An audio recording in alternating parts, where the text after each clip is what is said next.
Welcome to the Josh Button Podcast, where we discuss health, wellness, and outliers from society.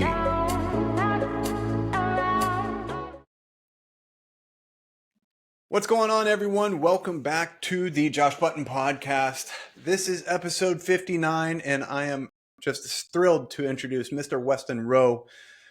He has a company, Rowe Naturals, awesome organic clothing line, all cotton, and some beef tallow products that are absolutely, fascinating. I can't wait to get my hands on them. But really what we're going to talk about today is his amazing dietary choice, if you ask me. Brave, amazing. We're going raw meat for the last 6 years, and you are thriving, sir. Can you please tell us what led you to the raw meat diet and how you've seen it benefit your life? Sure. Yeah, thanks for having me on, man. It's going to be great to talk to you. I guess it all started, I'd say my late 20s. Just health was declining a little bit. I was getting some moderate health issues, skin problems, scalp issues, acne, brain fog, fatigue. I guess looking back on it, things that most people would call like anxiety and depression. Just brain wasn't functioning properly. Energy was low. And I always knew that eating healthy affected how I felt. So I started getting into going down the road of just kind of, I guess, I don't know if you call it biohacking or whatever, like getting into supplements and buying every supplement you could get your hands on to try to make myself feel better. I was getting into like research chemicals and just all this. I was like trying to fix myself and did that for a few years. Didn't really notice any significant changes. And then I saw the podcast with Sean Baker on the carnivore diet when I would say this is about 7 years ago. And I just thought that was fascinating that somebody could thrive on just only meat. I'd never heard that before. It was like a brand new concept. And but it somehow rang true to me. And so I decided to try that. But this was right after so what kind of initiated this whole thing was I did a genetic test. And I found out that I had a marker for celiac disease. And this sort of like was like an epiphany moment for me because I was like searching for like years, like trying to figure out like what's wrong with me, basically. I think a lot of people have kind of been down that road, like trying to figure out what's going on with you, just Googling everything. So I found this celiac marker. I decided to quit gluten. I went gluten-free like a lot of people do, like for their first steps. And that like changed my life significantly. Completely eradicated like all these psychological symptoms I was having, energy problems, my brain fog just completely lifted. It was wild. So that was like really eye-opening for me. So I decided to, like I do with most things, take it as far as I could. So I decided to go carnivore. And so I was like, okay, if I quit gluten, what happens if I quit like all carbs? And so I decided to do that. I did that for about a month. I basically ate only eggs and bacon for breakfast. I ate steaks all day and felt even better. Shortly after that, I discovered Augenus von der Planit's work on raw meat on YouTube and his research and his opinions on parasites and bacteria and how they work in the body. And that really intrigued me. And that also rang true to me because I was like, I've never heard anybody talk about this before. This makes more sense to me than there's little bugs out there trying to kill everybody every day. So I decided to start eating raw meat the next day. And I started recording myself on YouTube the second day I started eating raw meat. And I just never stopped recording myself because I was like, this might be interesting for people to watch. So never stopped recording myself. And that was 6 years ago. And just feel awesome. So that's the short end of the story there. Man, you said something really interesting. You said in the beginning what most people would call anxiety or depression. Mm-hmm. So has this given you a different perception about possibly those ailments and those? Oh man, yeah, psychological issues, man. That's a rabbit hole in itself. Yeah. Do they even exist? Is it just an illusion? Is it just your perception? Like, what is it actually? I've thought about this, and with anxiety and depression, like what made the most sense to me, like with depression, was that I wasn't like feeding my brain the right kind of nutrients, and I wasn't eating enough fat, especially raw fat. Mhm. And so the brain is just comprised mostly of like cholesterol and fat anyway. So if you go on a low fat diet, that's a recipe for like, mental problems basically. So I think that contributed to a lot of issues that I was having. Um, and so, yeah, I think just like the theories that I've heard on depression that made the most sense to me were that it's like part of your brain just becomes like dormant. Right. Like it's just like areas of your brain like shut off and it stops like communicating with other areas. And so that's kind of what I felt like, was I just felt like my brain wasn't communicating properly with certain areas of it. So it's kind of hard to pinpoint like what it is when you're experiencing it, but like looking back on it, it's like, oh yeah, I was super depressed, and I had like a general anxiety, a general low level anxiety about sort of like my future. Like I didn't really understand like what my future was looking like. And then I got on this diet, corrected my health, and did a bunch of, fixed a bunch of personal issues in my life as well, which I think is a big factor in health.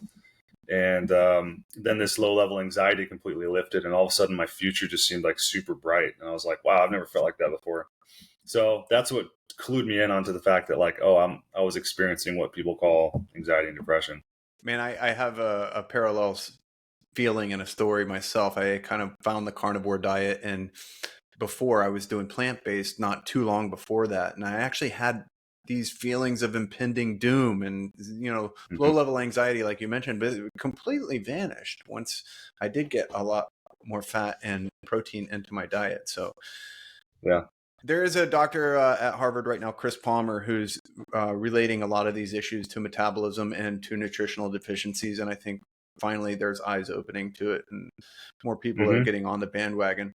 But the raw meat, what did you find in the beginning that changed, and how quickly did it change? What was the notes that you made to yourself, which made you stick with it? Oh yeah. So for one thing, it digests way easier than any other food. Like you put it in your stomach, and it doesn't feel like you have anything inside your body at all. There's no movement. There's no gurgling noises. There's no gas. There's no burping. There's nothing. So it's just like instant energy. And I got like a real interesting like primal sort of energy off of it when I first started eating it. And I don't know if that's, you can look at it a couple different ways. You're taking on the energy of the animal when you're eating it, or you're getting nutrients that you never got before, like vitamin A and copper, because you just cook it all out. Or you've never ate organs before, so you never got like the doses of these vitamins that you're getting now. So like, I just got this primal surge of energy, and I got this mental clarity and like emotional balance that I had never experienced before. So I just stuck with it. And those were like the initial takeaways I got, though. So how many of your family members and friends have adopted this diet due to your experience? Um, over the years, I've gotten a couple different coworkers to actually try it. They were like really fascinated by it, and they just like jumped right in. One of them, he just went straight gung ho and just started eating raw chicken like 2 days in. It was hilarious. And then he just quit like 2 months later. He just completely quit and went back to cooked food. So that was interesting. And then another guy I started working with, he started eating raw meat too, and he does it like occasionally. And then I met my wife through my Instagram, and because she was following me for a while, and we ended up connecting, and so now she eats raw meat along with us, and then so does my almost 10-month-old baby son. Now he eats raw meat too. Awesome. So Mm-hmm. what kind of things do you supplement with, as far as, do you eat fruits? I mean, we've all seen the carnivore doctor go and change his perception and his Sure. Yeah. information he's sharing, and he's introduced other things. Do you have any other staples that you like to keep in your diet? Yeah. So when I first got into this, like I went super extreme, and I was raw carnivore. So it was just raw meat, raw dairy, raw organs, and about a year into it, I finally broke my raw carnivore with some watermelon. And not sure exactly what pushed me to do that. It's kind of hard to remember. That was like 6 years ago, but I just started thinking like I never had issues with fruit. Mm-hmm. So why would I cut it out? So I sort of started, I don't know what you would call it, sort of breaking my rules a little bit. I set like a really strict rules for myself, and then I kind of slowly started breaking them just to kind of see what would happen, Mhm. which is like my natural. That's my natural way I live anyway. It's like a paradox. I'm a natural rule breaker, so it's like it's hard for me to stay super disciplined. But so I started getting into the fruit, and then shortly after that, I started getting into like cooking a little bit of baked potatoes every once in a while just to get some starches. Mhm. Because I was loosely following the Primal diet, which is Augenis Vanderplanen's diet that he basically constructed for people. Um, and it's raw meat, raw dairy, fruit, like usually like once a day in season, and then raw honey, and then green juices. Um, and so that's loosely kind of what I follow today. And I've went years without the green juices. We started recently introducing them just like a little bit in the morning.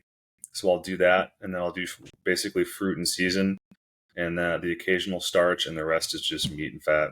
So did you actually have your business model set before the diet, with the clothing line and the tallow, or was this something that was birthed of it? Yep, this is something that I just came up with my wife like last July, because I started like growing my hair out and growing my beard out, and I wanted like a beard wax. Mm-hmm. And I was using the stuff that I just got off of Amazon at the time, and it had a whole bunch of stuff in it that I didn't really want to put on my skin. And so she came up with this. She found this like recipe for tallow balm, which is 100% grass fed beef fat, um, coconut oil, and jojoba oil, and that worked awesome. It was like a great beard wax. Mm-hmm. And so I was like, well, we should start selling this. And so I just started selling it like through my Instagram. And then we shortly after that made the website. And then we started doing like whipped tallow. And then we started doing whipped tallow with vanilla infusion, like organic vanilla beans.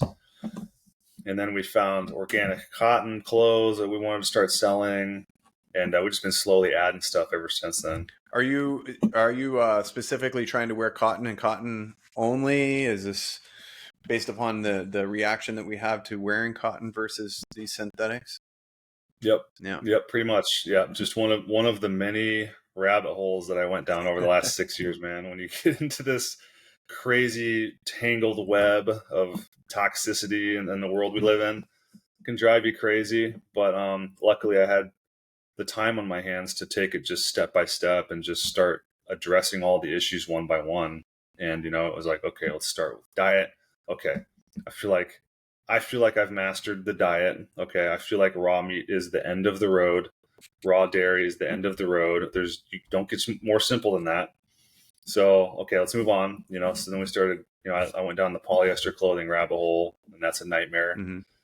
So then I'm just like, okay, I got to get rid of my boxers and my socks.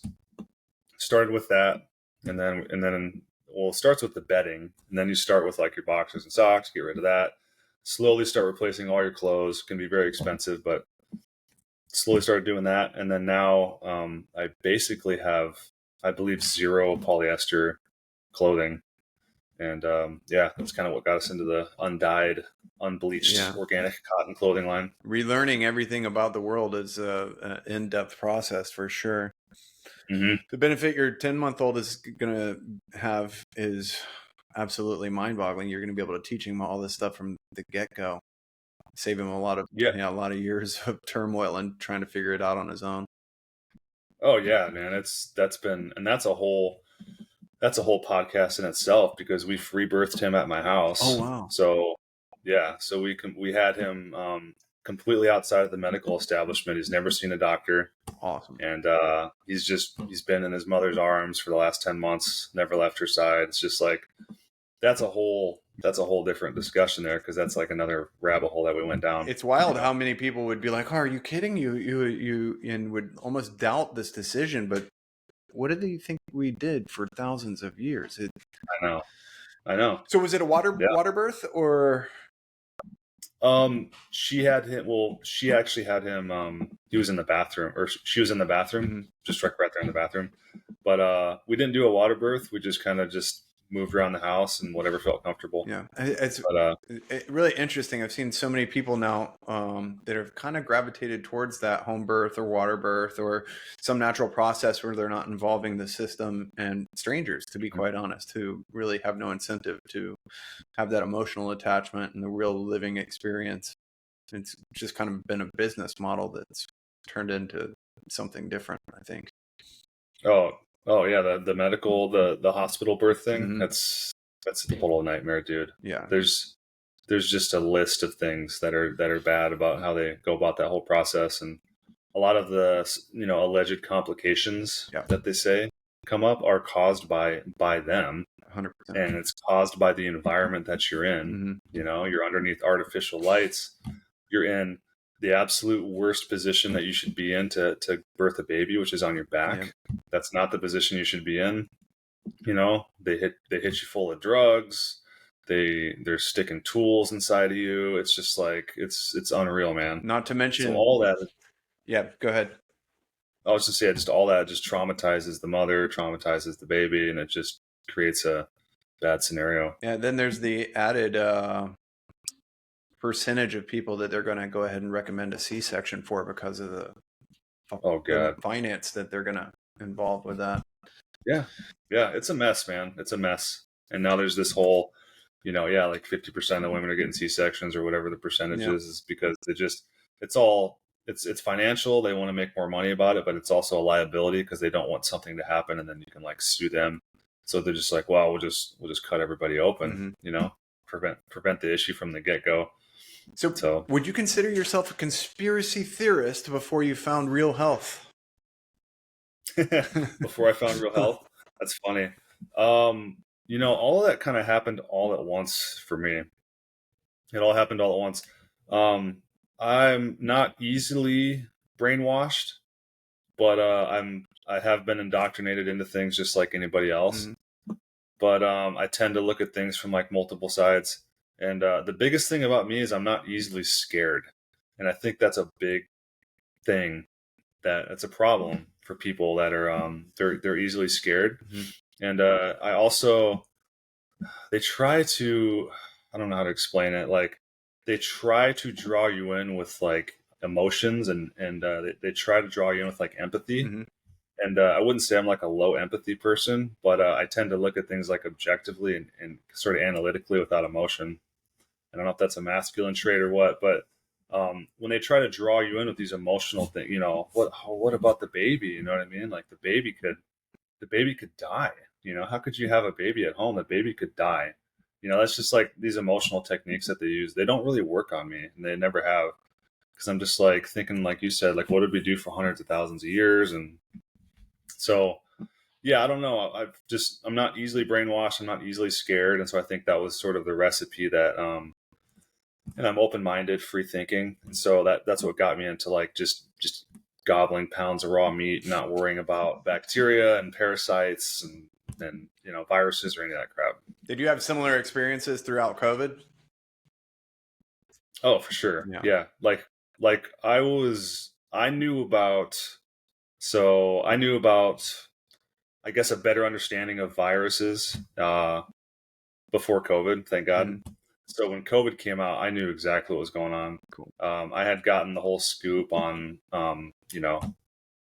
the shots and inoculations, and I had done a lot of research on that as well. So I kind of knew what was coming out, and I knew what was happening, and I warned everybody in my family, and I let everybody know. I said, you can make your own decisions, but this is what I recommend.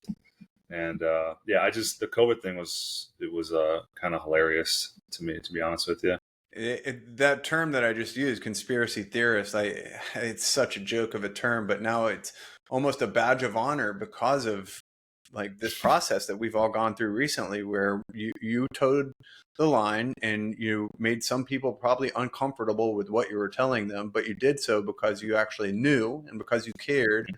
And mm-hmm. the label that they decided to give us has actually come around, and people understand now these people are far more healthy. They knew what was going on from the get-go, and it's a badge of honor. So, mm-hmm. I commend you. There was certainly, I think the perception was there wasn't enough of us, but at the same time, the story has played out to a certain extent to where we should understand that was weaponized from the get-go.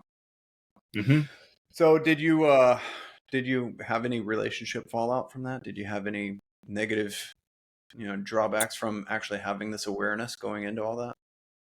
Luckily, outside of maybe a couple family members, maybe just one family member, to be honest with you.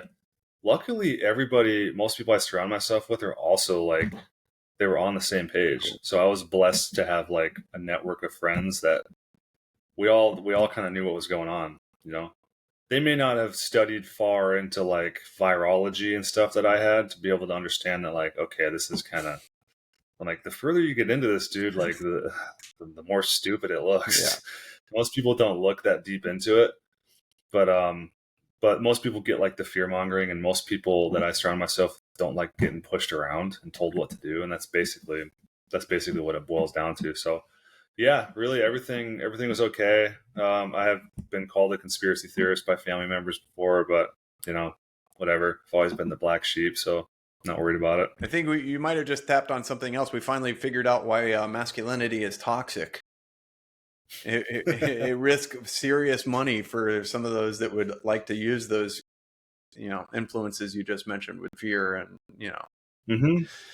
Oh, for sure. It's total wizardry, the way that they throw those terms around and try to manipulate people. And yeah, it's like we are here to, we are the head of the men are the head of the family. We're here to protect our family. We're here to protect the women and children. And if you want to disarm us first, then that's how you get to the women and children. So it's a perfect tactic. You're in Omaha. You're in Yep. yeah. So you're in a part of the country, I would like to think, and I could probably assume, you got a lot more masculine environment than a lot of the places where this forward thinking baloney, let's put it there, has taken hold on communities. I was out in Los Angeles, which is, as you can Mm-hmm. imagine, probably a little bit different. Mm-hmm. And For sure. it's almost frowned upon. It's frowned upon. The critical thinking is almost frowned upon, and you're questioned and you're labeled. And Yeah. the fallout that I experienced there during the beginning of COVID was much different than what you're describing. And Mm-hmm. I'm sure. you know what? I've created Lemonade, and I think it's propelled certain people to a lot better place in their life than where they were sitting in the beginning of all this, anyways. Mm-hmm. As Sure. far as even just dietary stuff and what we're sharing as far as carnivore and the meat diets, that leads some of those individuals a little bit deeper into these wormholes where something's going to register with them, that hits a little bit more closely to home. So is there any of these things that you've impacted your community with beyond the meat diet, the things that you've learned that have had a strong impact? Well, I'm a strong believer that you just kind of do what you can and make an impact with the closest people around you first. So I've tried my best to open up people's minds to all sorts of stuff over the years, especially when I first discover something. And I think it's hard to wake people up unless they're ready, Mm-hmm. or unless it's their time. So I just sort of resigned to the fact that it's like, okay, well, at this point, I'm just going to do my best to guide my wife and my children through the right direction and be an example, and then people can learn from my example, you know. So, but yeah, Your YouTube and your Instagram for sure have turned a lot of heads, even if it was just drawing them in on based upon curiosity, or even I'm sure you've attracted some people who wanted to see this turn into something negative or fail. for Um, sure. Yeah. and when they're not getting what they want from it, perhaps they're changing their minds and their perceptions as well. Hmm. Do you have Yeah. do you have a family doctor? Do you have relationships with people in the establishment? No, no, we don't see doctors. We're homeschooling our kid. Yeah, we stay completely away from all that stuff.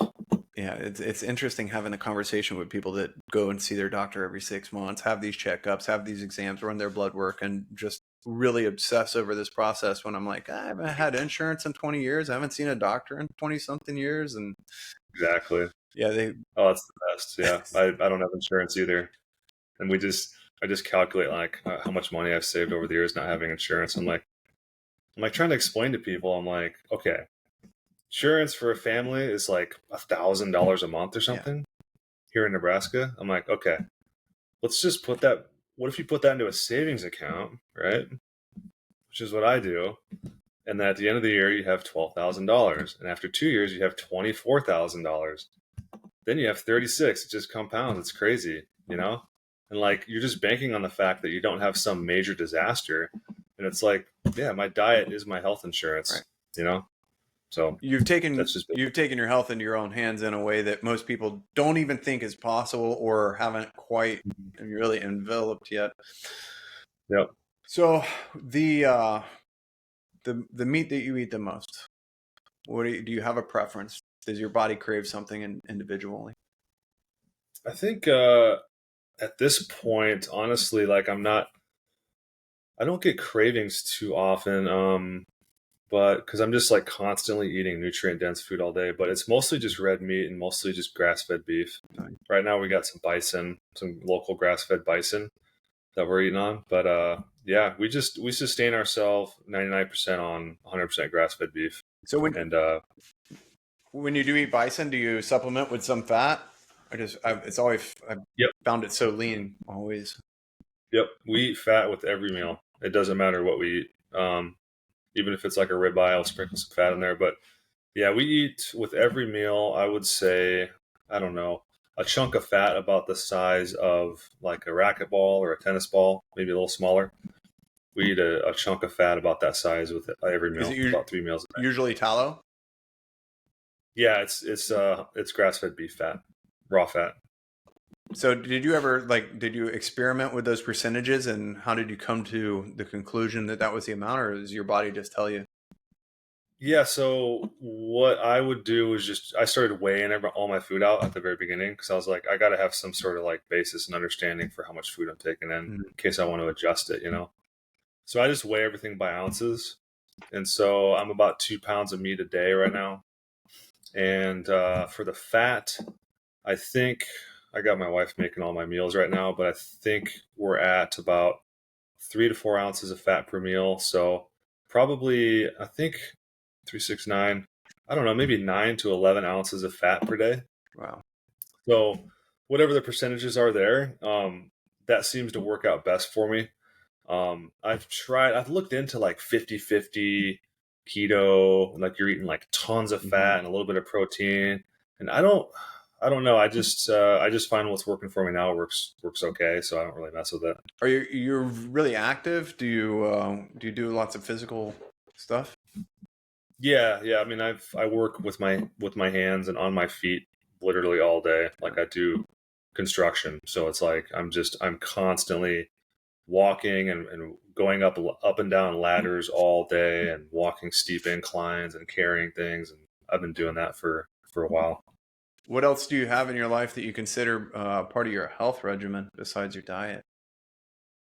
Well, okay, so yeah, there's the diet, there's the clothes that I wear. Um, we do have a far infrared sauna downstairs that we use from time to time. Mostly in the winter though. I don't really touch it in the summer, but in the wintertime it's awesome. Sweating enough. Yeah, summertime I don't need it because I'm working outside 8 hours a day. Yeah. But so yeah, clothes I wear, got the sauna. We sleep in a Faraday cage. So we went down the EMF rabbit hole years ago, and I built a king size Faraday cage for my wife and baby and me. Wow. Yeah. What's that process? Can we get into that real quick? Yeah. Yeah. So Faraday cages are designed to block out all electromagnetic frequencies.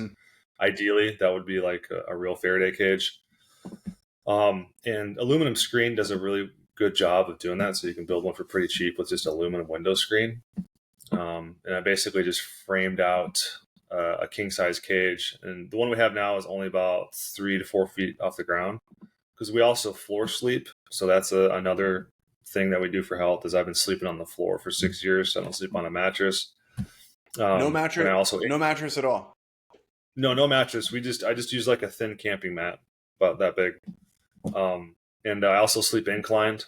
So the head of my bed's raised about 6-7 inches. And I also mouth tape at night. I tape my mouth at night, so I breathe through my nose.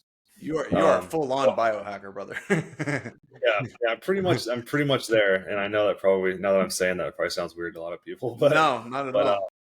You don't understand, like, once you get like the best sleep of your life doing that, it's like you never go back, basically. And I'm a snorer. I started snoring, never knew it until I met my wife, and I had someone sleeping next to me, and I was like, okay, I'm a snorer. That's a problem. So anyways, there's that. There's the Faraday cage. The one we have now, when I first built it, it blocked out all frequencies. I bought an EMF detector, and I would put it in there, and it drops down to like almost zero. And over the years, I noticed, like, I tested it again, and like my phone works inside of my cage now. So I think the 5G millimeter waves are getting through the window screen. That's the only thing I can logically come up with, because it blocks out like 99% of frequencies, but my phone does work inside the cage. So I think the 5G waves work through the aluminum window screen. So we gotta devise a better plan to block everything out. But it works for now. We get great sleep. And yeah, there's the whole sleeping thing. And then I use like a HEPA air purifier in my room when we're not in my bedroom, especially. If I leave the room, I turn on the HEPA filter, clean the air out. And we drink Mountain Valley spring water. We don't drink any tap water. It just kind of goes on and on, man. Yeah. Like we use blue blocker lights, or blue blocker glasses when we're watching like movies at night, and we try to use it as much as we can after sundown. If we're looking at our phones, we just wear red tinted glasses. I have no Wi-Fi in my house running, so there's no EMF, damage from that. We have Ethernet cables running to all of our devices, including our phones.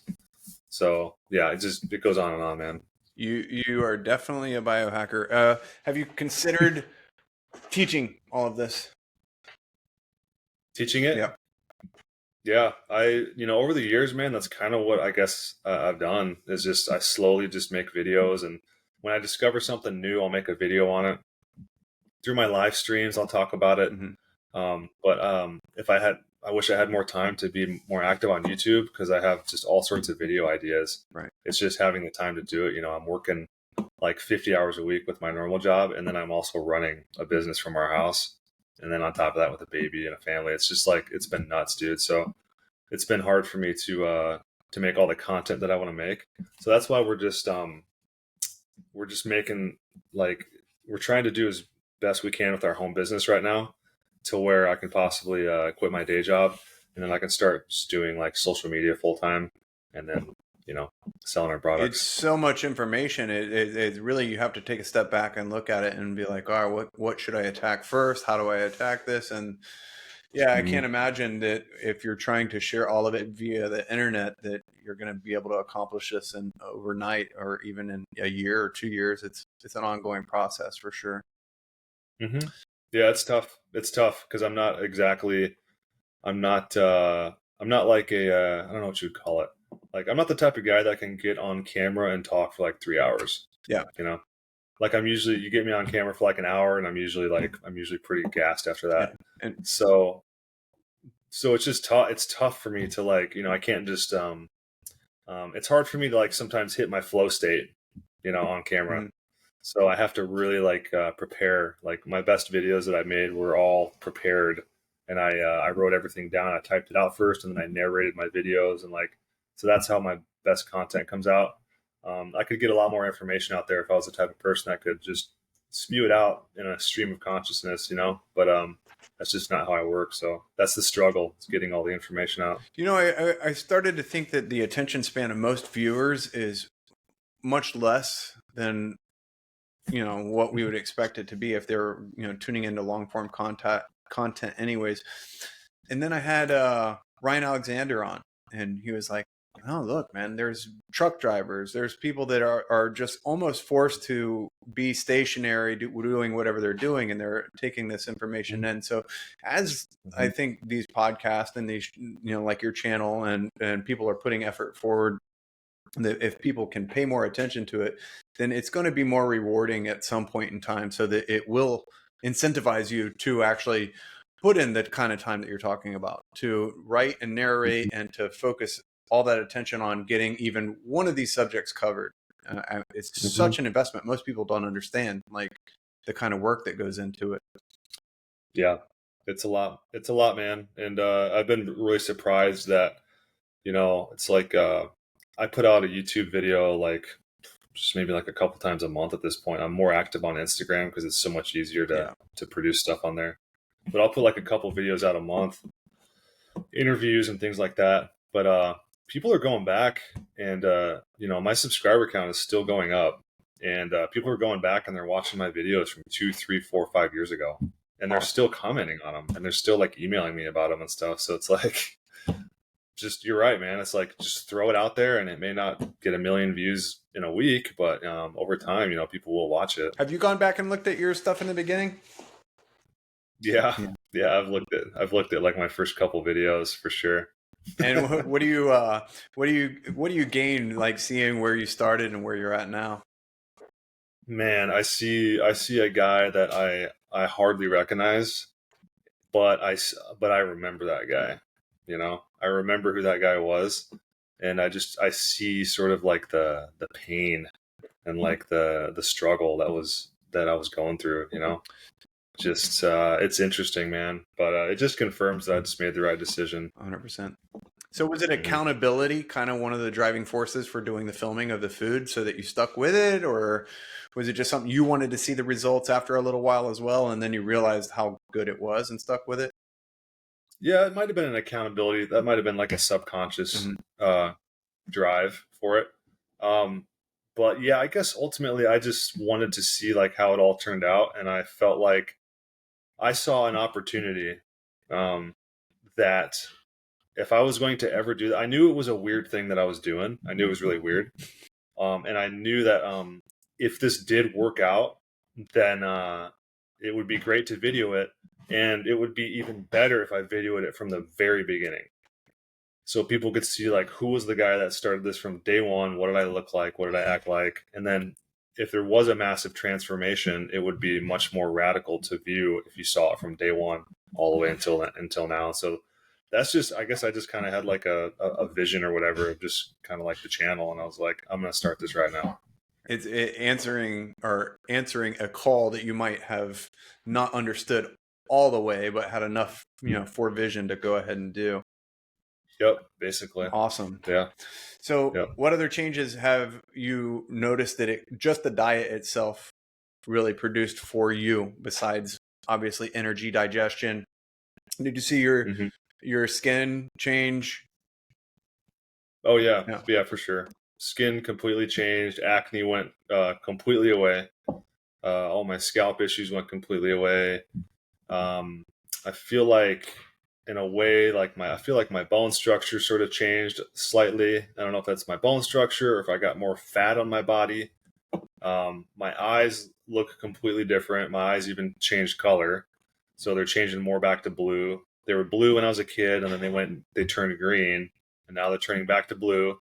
And that gets all into like iridology and how you store toxins inside of your irises and things like that. So I'm just like, I don't know, just feeling like balanced for the most part. Your work performance go up as far as construction and real work that has nothing to do with putting on this content? Yeah. I mean, I can, I've always been strong, but like I can work 12-hour days doing construction. I can work 50 hours a week, and then on the weekends, it's like I work on my business. Like I basically work 7 days a week. I basically work like 65 hours a week, and I'm 42. I'll be 43 in June. It's like I'm not a young guy anymore, but my testosterone, I feel it's not the highest it's ever been, because when I was 25, my testosterone was super high. But I'm not going to lie about that. But it's higher than what it was like all through my 30s, for sure, at this point. So I just feel, just feeling a lot better. So do you take raw meat on the job site? Oh yeah, it goes everywhere I go, man. Pack a lunchbox, huh?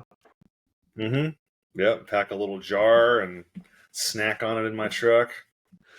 So pleomorphism is, I think, what we were talking about in the post that you commented on, and I was like, oh, I didn't know you knew that. I mean, I don't know how you found that post, but I had followed you long before you saw that Oh, for sure. really? Yeah, because that page even isn't. It's a year old, and I was following you before that.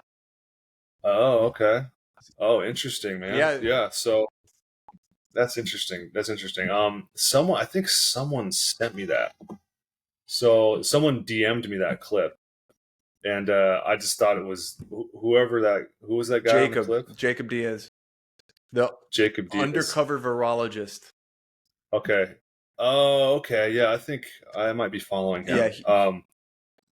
Okay. So, but yeah, he articulated that so well, and I'm always very happy when I can see other people articulate things like way better than I can. But it's concepts that I understand.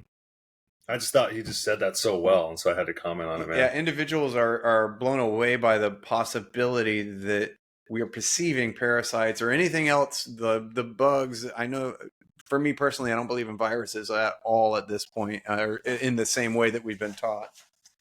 Right. But it's catching Mm-hmm. people off guard, and then you have that conversation and you put that out there, and I've seen like people are coming around to this even a few weeks after that episode, and they're really like starting to open themselves up to that one specific thing. So maybe this whole germ theory, terrain theory is going to break down doors that, I mean, even the diet couldn't, which, I Mm-hmm. mean, you see the FDA and all of these bad advices we've been given our whole life. You would think people would, break right through that, but they're still going to the grocery store and buying, toxic stuff. Yeah. When was last time you went to the normal grocery store and hit up the center aisles? I honestly cannot remember. I cannot remember, man. We get everything from farmers. Yeah. Trying to think, like every once in a while there'll be a gap in between when we can get stuff from our farmers, so we'll have to go to like natural grocers, but we just get packs of meat.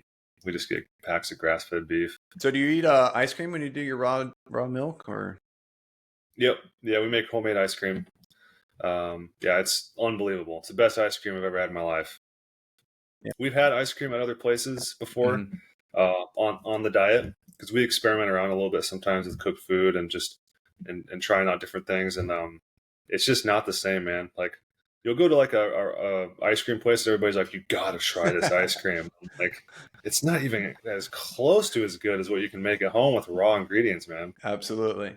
Yeah. I just met a friend for a coffee a couple hours ago, and I was like, if people would just start carrying raw milk and just Mhm. slipping it in on you, you would never know, except for you'd be like, oh, this is really good. And you wouldn't know the difference. And they were trying to tell me, no, raw milk tastes so much different than regular milk. I'm like, well, Doesn't. you have not had this milk in your lifetime then. And Mhm. Yeah, yeah, I don't understand it. A lot of people they assume that raw milk. I think it's an assumption more than an experience. They think it's just going to taste like I don't know, like a barnyard or something. Sometimes you can smell the grass through the milk. You can smell their diet through the milk. yeah, But there's an element of that, but it's never persuaded me, and that just depends on the milk too. Not every milk's like it's that. rich. It's rich. It has a real taste. Hmm. Yeah, it's the best. So Best. let's go here. What advice do you have for individuals that are pondering a raw meat diet? Um, I would say don't be afraid. First off, because we're made of bacteria. Um, all of the food poisoning nonsense is it's so rare that it happens. It's like not even worth worrying about for the most part. If you look at the statistics, like they'll throw out numbers like 53,000 people were hospitalized from salmonella this year. You're like, damn, that's a lot of people. 53,000 people, man. And then you just like, okay, get a calculator, then type in 53,000 divided by 350 million, and you get like the percentage of what that is to the population, and it's like 0.001, right? And half of that, or more than half of that, was from like salad or something. You know what I mean? So it wasn't even from meat. And then you got to ask yourself, okay, so the numbers are so low now, and then you got to ask yourself, like, Like, were they even hospitalized from salmonella, or was it some kind of combination of things? And like, were they on antibiotics? Like, were they on a heavy dose of antibiotics and then they ate raw meat? So they nuked their system with bacteria, and then they introduced in some strong bacteria, and then it made them sick. Like, a lot of that stuff, the E. coli and all that stuff, that can happen from antibiotics. You know, like, perfect example of that is when I was on that TLC show, Strange Addictions, they did a parasite test and a bacteria test at the end of the show. And they found out that I had E. coli 0157, which is allegedly like a really bad bacteria. It made for a really great episode, you know, because it showed me eating all this raw meat, and then I'm in the doctor's office with E. coli. But it's hilarious because, like, I had no symptoms at all.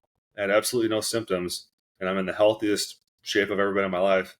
And it's been 2 years, and I still have not had a symptom from that alleged E. coli 0157.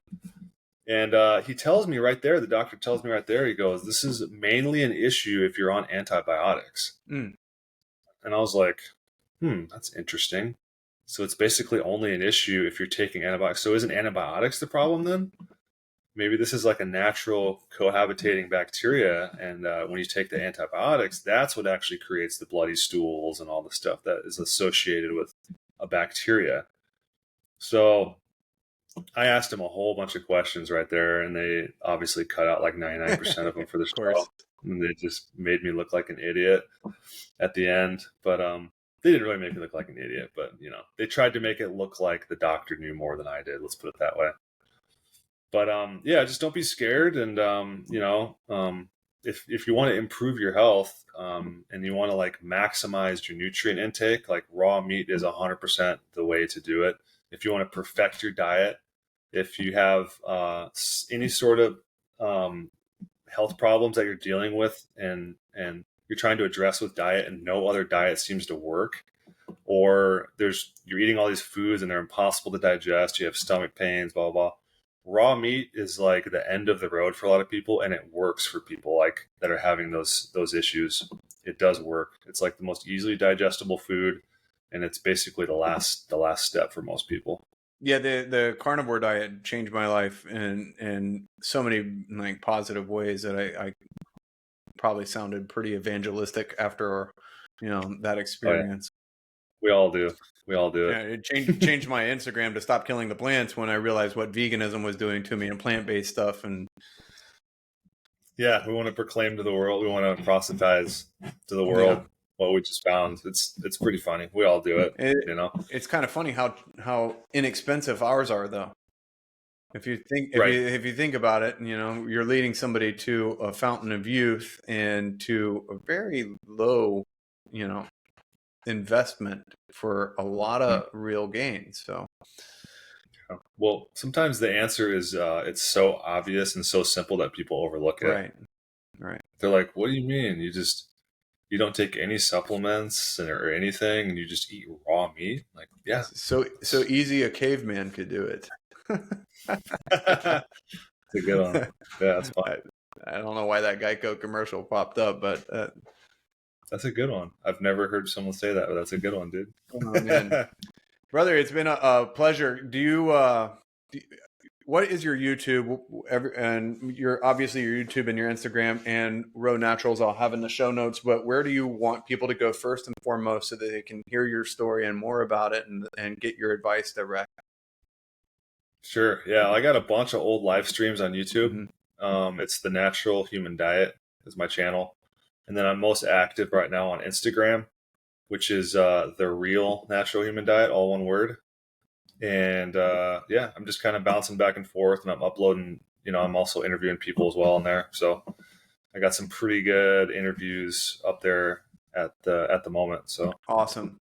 Yeah, and we're all looking forward to you know, taking off the day job and stop swinging the hammer and throwing some more videos out there, because I mean, the world needs more of this information, to be quite honest. Cool.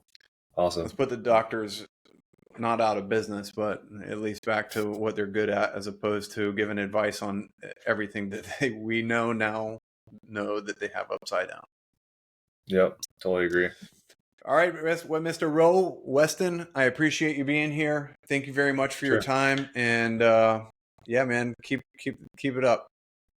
All right, buddy. Thanks for having me. Bro, that was